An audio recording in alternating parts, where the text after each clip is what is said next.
There is a paralyzing fear that a lot of Christians live with. It's the fear that God has a specific plan A for their life, a specific spouse, specific career, a specific ministry. And because they made the one wrong turn 5 years ago, they're now stuck living in plan B. Today, we are dismantling the myth that purpose is a tightrope you have to walk perfectly.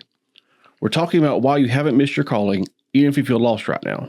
I'm Bryan Evans. And I'm Rodney Thrift. This is DC Table Talk.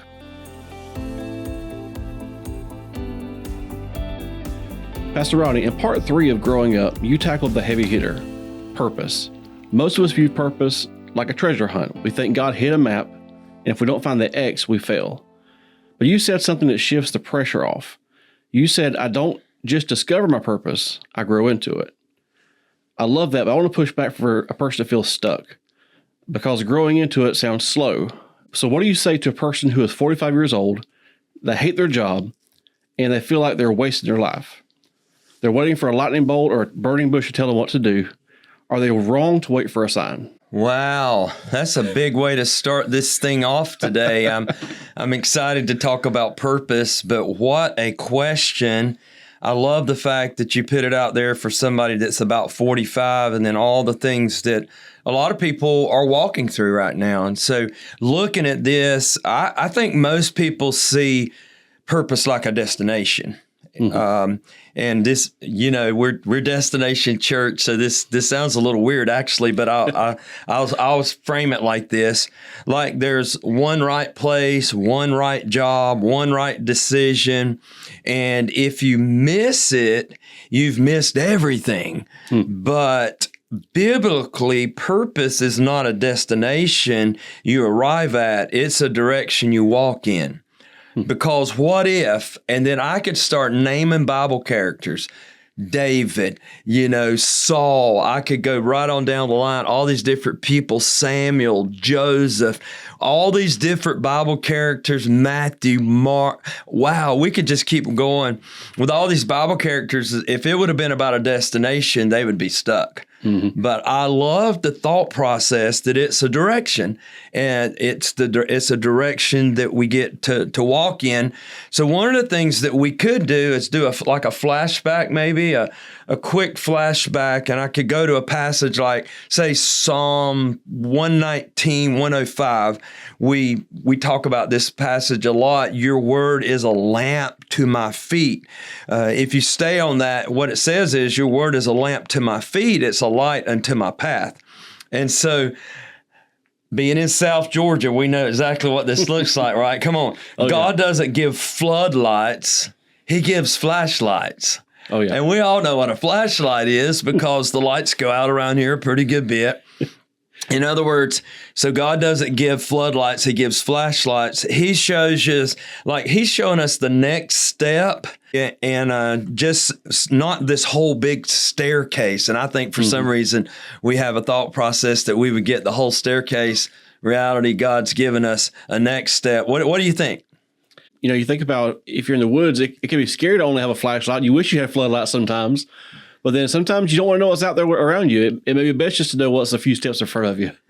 We did talk about this a little bit on Sunday, but we talked about this whole thing. If God showed you the whole plan, what would it look like? A lot of us, I think, would say, yeah, but no, I'm not going there. And so I think really truthfully, if I reframe that a little bit, I could say, if God showed you the whole plan, you wouldn't need faith. You just need a calendar. And we all have calendars. And we could just pen everything out and do it the way, but we know that that's typically not how God, does it. So let me just speak to the 45-year-old for just a moment, to the person who maybe feels stuck, the person, I want them to know this, you haven't missed your calling. You may feel behind, but you're not disqualified. And I think it's big to realize that. I talked to so many people and they miss one piece, or they felt like they missed one piece, and then all of a sudden it's like they're out of the race. But that's not how it works with God. I think he's not disqualifying us at all. This is what I know. Jeremiah tells us that the Old Testament prophet Jeremiah says in Jeremiah 29:11, right? I know the plans I have for you, declares the Lord, and they're plans to prosper you, not to harm you, plans to give you a hope and a future. And so if you're that 45-year-old out there and you've got all these things going on that you hate, hey, come on now. I think the key would be is you need to probably slow down, actually pause, maybe use that word we use, Selah, pause, and just draw near to the Lord, because if we draw near to him, he's going to draw near to us, and say, God, what do you have for me right now? This is what I know.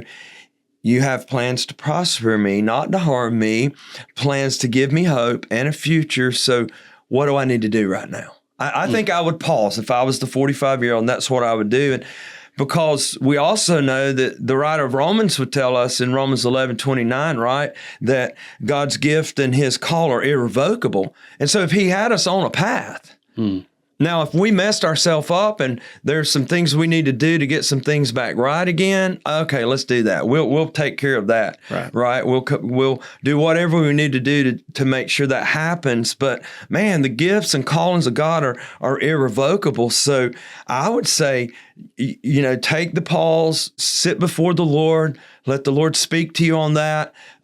See what the Scripture says. I've given you a great one right here with Jeremiah 29:11. Oh yeah. But also, I would say talk to somebody else. What are your thoughts on that, on those couple of things right there? I use 45 because there are a lot of statistics that show between ages of 40 and 45, there are a lot of people that go through the midlife crisis. There's a lot of people that face a crisis of faith. And for me, I'm about through 38 in April. But a few years ago, I faced a similar crisis where I felt like I was lost, was kind of floundering around, and felt like I was lost in the woods with no flashlight. And it took that verse specifically, as a matter of fact, to kind of get me back on the path back to where God had me. And I love the way you say that. It's not, we're not lost if we get out there to ourselves on our core. We haven't just got out of God's radar. He still is with us. He still sees us, and he's not mad at us. He's not saying, "Well, there they go again, off in the woods to decide. I told you to stay over here." But he just waiting for us to come back to him, and that's all he wants for us. Yeah, he like God doesn't revoke purpose because of a detour. Right. My goodness, just think if you're now anywhere we travel, if we're going from here to Jacksonville, here to Valdosta, here to Atlanta, anywhere we go, there's a detour. Oh yeah. It seems like there are just detours everywhere, but we're still going to get to the destination, right? We're going to get to where we're headed, even if we take the detour. I hear a lot of stories about guys running ultra runs and stuff they'll get off the path somehow because maybe it wasn't clearly marked. And maybe you're the 45-year-old and your path wasn't clearly marked. And so you took a detour, but that happens a lot. But guess what? You know what those guys do? They usually backtrack, get back on the course, and then they take off again. And so that would be my advice today to that person would be to, hey man, come on back. It's what we've been saying this whole time is come on back. We want to be able to help you and to work with you, as you're walking through that. And then I think the other thing would be is, if you wait for clarity before you move, you'll stay stuck. In other words, one of the things you might want to do is if you move in faith, so like clarity comes as you go. And I think there are times where we sit and we wait and we listen, and then there are times where we begin to move. And we said that a lot on Sunday. We talked about movement and getting moving as the Lord is nudging us to take the one step. I mean, I can't imagine Peter. We're going to talk about him in a moment, but the one step out of the boat, right? And we would never have that story in the Scripture. I love it too. But if he hadn't have taken that one step out of the boat, and then he was like, "Oh my goodness, here I go! Like I'm walking on water, man." And I thought only Jesus could do this, and there he is walking on water. So I think if you're just sitting and just and there's no movement at all, there could be some stagnation there. And I don't want to confuse anyone because we have talked about pausing and things like that. But at the same time, I think we keep moving forward with what the Lord's given us. So that's what it would look like. I think as we move through this thing. and speaking to those people that think they're possibly stuck. So I want to open this up a little bit here because I know how Sunday mornings go. You have about 35 minutes to cover a massive topic like life purpose, and you inevitably have to leave some things on the cutting room floor. There's some things you just can't make it into the sermon that you have to leave it out.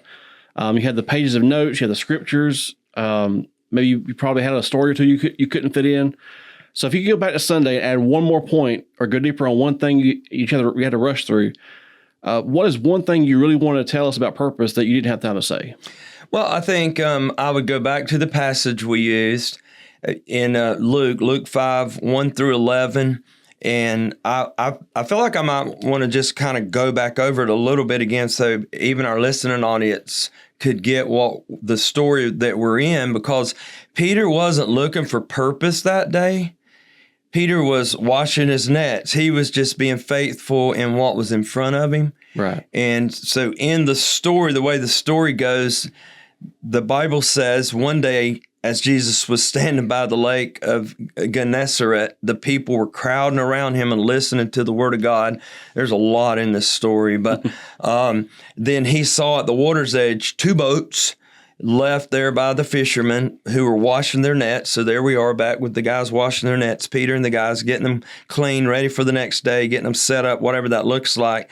Then he gets into one of the boats. And so the story itself, I love all the punctuation because you kind of got to stop and think and see the story. If that's not how you read the Bible, slow down, right? Just slow down and read the Bible and see what's going on. And he got into one of the boats, the one belonging to Simon, asked him to put it out a little from the shore. Then he sat down and taught the people from the boat. I'm thinking this whole time as Jesus is getting in the boat, like, who in the world is going to hold this thing still? Like, who's going to hold the boat still? I guess they have anchors, and I'm thinking yes, they would. But then he says very clearly, he got in and he asked him to put it out a little bit. Then he sat down and he taught the people from the boat. So he's out a little bit from shore. That's kind of like his stage for the moment is a boat. What better stage than to have a boat? And then I'm thinking about all these people pushing in and what does this look like as he's speaking? And then it says when he finished speaking, he said to Simon, put out into the deep water, let down your nets for a catch. And Simon answered, Master, we've worked hard all night. We haven't caught anything, but because you say so, I'll let the nets down. And I think for us, and this is where we didn't get into a lot of this on Sunday, but I love that he says, because you say so. That's what the NIV says anyway, because you say so. And I feel like if I was the person that was stuck, and even as a person that's moving, I'm going to go back to that because you say so, because it's obedience. Mm-hmm. Like, I'm going to be obedient to the word. My pastor always taught me, what was the last word you heard from the Lord? And so this was because you say so. Peter said, because you say so, I'll let down the nets. Again, we're working off of the disciple, or at this time, he hadn't even been given the name Peter. He was still Simon, and who would become a disciple named Peter, who would later become an apostle, of course, one of the 12. But then verse 6, it says, when they had done so, when they let the nets down like they were told, they caught such a large number of fish that the nets began to break. So they signaled their partners in the other boat to come help them. They both came. They filled the boat so full they began to sink. So we're seeing a miracle right here. But then Simon saw this, and he fell at Jesus' knees and said, go away from me, Lord. I am a sinful man. There was an exclamation point there. Again, paying attention to punctuation, looking at all these different things, all the emotion that was going on here. For he and all his companions, they were astonished at the catch of the fish they had taken. So were James and John, sons of Zebedee. So we see a lot of the guys that would become disciples here, Simon's partners. And then Jesus said to Simon, do not be afraid. From now on, you will fish for people. Statement that he would carry with him the rest of his life, I think. But at that time, I don't know about you, but for me, if I was told I was going to fish for people and I had been a fisherman and fish, I would have been a little confused. And so I don't know if it was Jesus was being a little cheeky or what it was going on, but like he gives him this crazy statement. These are things I can't talk about from the stage all the time. And he's like, from now on, you will fish for people. So reality, though, he gives them his purpose right there. Right. He says, here it is. I'm giving it to you. And then, Lord, we get all the stories from Peter that we know. And then I loved it. Verse 11, and this is where we'll stop today, but they pulled their boats up on shore, left everything, and followed him. Can you imagine? I mean, let's put it in today's time. It would be like us at work. Mm-hmm. And then all of a sudden, Jesus comes in and said, hey, guys, this is what's going on. Whatever it looked like for us, miracles performed, things are going on. And then all of a sudden he says, maybe to you, Bryan, hey, you're not going to be an audio visual work anymore from now on. That all you're going to do is use that to bring people to me. Mm-hmm. In reality, that's what it looked like. Right. What kind of day would that be like for you? That'd be a pretty interesting day. and then you were able to leave all your stuff behind. I think about that often, where it says they pulled the boats. I'm thinking we know they went back to the boats because we have the end of the story. Mm-hmm. We knew, like when they thought Jesus was gone, they went back to their boats. Oh, yeah. I bet their nets were not any good anymore. 3 years, the net, I don't know. I'm just guessing, but for 3 years, the net sat there. All this stuff's going on because what did they do? They did what Jesus said, right? They followed him. Mm-hmm. It was those two words, right? Follow me, Jesus said, and they followed him. And so purpose in this story, looking at it with Peter, but purpose found Peter while he was working, not while he was waiting. Come on. That's good. I just want to say, it's going to happen like right there where you are. It's happened that way for me every single time. The purpose has found me while I was working, not while I was waiting. Just, okay, here I am, some moment, but it usually happens as we continue to do what we're created to do, and then the purpose of the Lord will come on us as well, or come with us. And so I like it because, like, Jesus didn't call Peter out of nothing.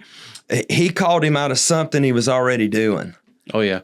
Well, I like the point you made, too, that I'm sure it didn't make complete sense to Peter. Like, he probably knew, like, okay, well, if I'm going to catch fish, I can catch people, but he didn't have the full picture. He got his purpose, but he may not have understood it right away, at least not fully. But still, he was willing to say, okay, well, I don't understand this thing completely, but like, here we go. I'm with you. So just a few things again out from under that. So with Peter, it was purpose in motion. And for some of us today, maybe we've been just waiting and not in motion. And I would say start taking some one steps. I don't know what that looks like for everybody. But I remember as a young Christian, and I told the story off stage, I remember being called, what the call was and what it looked like on my life. But then I thought it was going to happen immediately. But reality was, I just got in motion. As I got in motion, the Lord started doing all these things with me. And so then the other thing I think would be this, is that as we're looking at it, that I spent a little bit of time on, but didn't get to open it up, was that gifts are for others. In other words, we see the scripture in 1 Corinthians 12:7 that spiritual, different translations say different things. The New Living Translation says a spiritual gift is given to each of us so we can help each other.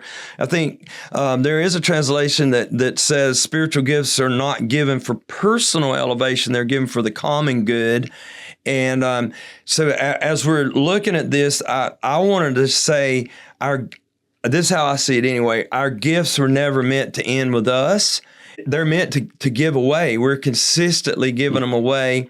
And if your version of purpose is all about you, or if your version of purpose is all about maybe a title or a platform or recognition, it might not be a biblical purpose. Mm-hmm. And so I want to say that over and over again, because that's not why they were given. They were given to increase the kingdom, to enlarge the kingdom. Our purpose was given to whatever it takes to go after the Great Commission and work through that. And a gift that's never given, it's just me, but a gift that's never given isn't fulfilling its purpose. And so whatever the Lord's given me, I want to consistently give it away. As a matter of fact, I think that purpose grows in proximity. Let me explain that a minute. A lot of people want purpose in isolation, but purpose is revealed in proximity to people and needs. And so, in other words, we're helping people over and over and over again, and then whatever we're doing should be bringing them closer and closer to the Lord as well. It may start out in it, and there may be some distance there, but for us as a Christian, I think that that needs reveal calling, and so we start helping meet people's needs, and working through that. Actually, burdens often lead to assignment for us, and so as we're seeing that over and over again, I think we'll see that people are. As we help people, that whatever it is, it could be a very small thing, or it could be something that's large as we help people out. It could be as simple as opening a door for somebody, or as large as, helping somebody that's lost their home in some kind of tragic accident, or, something like that. So, I think we see a lot of that. I like this thought process. I don't even remember who told me this. It was long, long, long ago. But what bothers you may be what God's calling you to.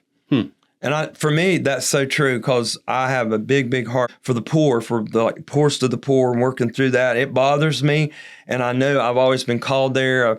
Worked inner city, in larger, in Atlanta. It's always a piece of the puzzle for me. It bothers me, and so what bothers me may be what God's calling me to, and the same for you. What do you think about that? Oh, definitely. I think if there's something where you're constantly thinking, man, I wish somebody could do this for these people. I wish somebody could do this for these people. Maybe that's God calling you. Say, hey, take a step forward. I'll show you how to do it. But let's do this thing. Maybe you're the one supposed to be coming in to be Jesus with skin on, to be his hands and feet to get this thing going. And you be the one to make a difference. So I think that too, we're looking at this, what is my purpose? Well, hey, maybe you need to just sit down before the Lord for a moment and write some things out. Like, what is it that's bothering me right now around me? Hey, just start right there with your home, right? Well, what's bothering me? And the needs just around us there with neighbors and on and on. And then there are greater needs in our city and in our region and to the uttermost parts of the world, of course. So, yes, definitely. And kind of along those lines, you hit on a point Sunday that I think it kind of hurts a little bit. You said purpose grows when we serve, not when we wait. Now, there's a period of time we kind of, like you say, you can wait and look around you and see what's there, and you can kind of feel God's heart that way. But then once you kind of get a direction to go, it's time to go. And I think a lot of us, we're waiting to be picked, if I can use that word. We're waiting for the church to give us a title or a microphone or some kind of a role. But if somebody's listening and they want to know their purpose today, not in 10 years, how do they find it? Is there some kind of a litmus test to know if I'm walking in the purpose right now? I think I would, looking at this just a couple of different ways. Number one is, can we just go ahead and can I just turn the apple cart over or turn the table over? Let's do it. Jesus did this kind of stuff, right? And let's just break the waiting to be picked mentality. As a matter of fact, I was thinking through this, like, this isn't elementary school and we're waiting to get picked for a team. Right. Let's just go ahead and step in and see what happens. Now here, of course, we do have what we call engage. And I think it's the starting point for us where we help people find their spiritual gifts. We also help them find some ways that they're wired. And so that's like the starting point to help them figure out, well, where they could serve or how they could serve. And then we want this thing to grow exponentially with them as well. And so number one will be break the waiting to be picked mentality. Number two is the hand test. And you're like, what are you talking about? What are you talking about? Well, if you want to know your purpose today, like, look at your hand. What skills do you have, right? What skills do you have? What relationships do you have? We talk a lot about relationships. And then, like, what opportunities are in front of you? Use what's in your hand to serve someone. That's purpose. I was talking to a guy last week, and he was just telling me how his wife has created. I think she heard somebody talk about it, and then she started doing it. But instead of these people that are all over this area that are homeless and all this, and that are asking for food, well, she's always got little baggies ready. And that's one of the things she does. Like when she sees them, she gives them a little baggie. Well, they may not want the little baggie. I don't know what they're wanting, but she's giving them, some food or giving them some things. And so that's what's in her hand. That's what they do. He was telling me they create them a lot, and so they do that. Biblically, how we would view this is Moses had a staff, David had a sling. God always starts with what's already in your hand. And so instead of waiting to get picked, come on, God always starts with what's already in your hand. And so again, I'll break that waiting to be picked mentality. The other way to do this is just come talk to somebody. Come talk to us. We would love to help you. Then the hand test, but then the other thing is Jesus's model. Mark 10:45, right? The Son of Man came not to be served, but to serve. And so if Jesus defined purpose through serving, we don't get to redefine it through status. You know what I'm saying? That's good. If Jesus defined purpose through serving, then we don't get to redefine it through status. And so let's just serve and then see what happens out from under that and see what the Lord does, with you there. Because again, purpose doesn't grow when you wait. It grows when you serve. And so I think, we have many serving opportunities, but then there are many in our city and in our region that we could also name and that you could literally get your hands on and start working through them. So purpose doesn't grow when we wait. It grows when we serve. And I say jump out there and start doing some things. See what the Lord does through it. Oh, yeah. Oh, yeah. Such good stuff today. And we want to challenge you to stop waiting for the lightning bolt. The purpose is practical. And so I would say, stop asking, what is my purpose, and start asking, who can I help? And I promise you, the Lord will show you right in front of you from your house, your neighborhood, and on it goes. And it can be simple things, Bryan, like send a text, buy somebody a coffee, encourage someone. I mean, this is the beginnings of big things, serve somewhere. Serve somewhere for us here, like step on the dream team, or I would say mission work. We have mission work to go into other places and being able to serve there. And then I love Galatians 5:13 and 14. We close out with this passage, the Apostle Paul speaking to the church there in Galatia.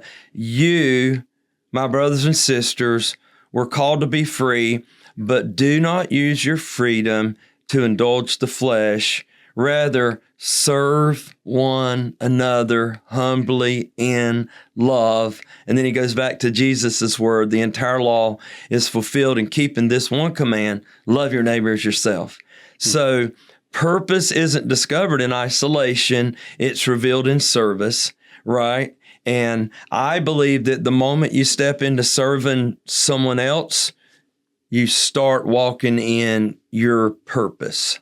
And so here's your challenge one more time. Stop asking God, what is my destiny? And start asking, who can I help? Find one need this week, because this is the overflow, right? Find one need this week and meet it. And again, it could be one of those different things that we just listed, but truly believing that the moment you serve someone else, you're walking in your purpose. And remember, it's all about direction, not perfection. So Pastor Rodney, take us out. Man, that's so right. Thank you for a great time today.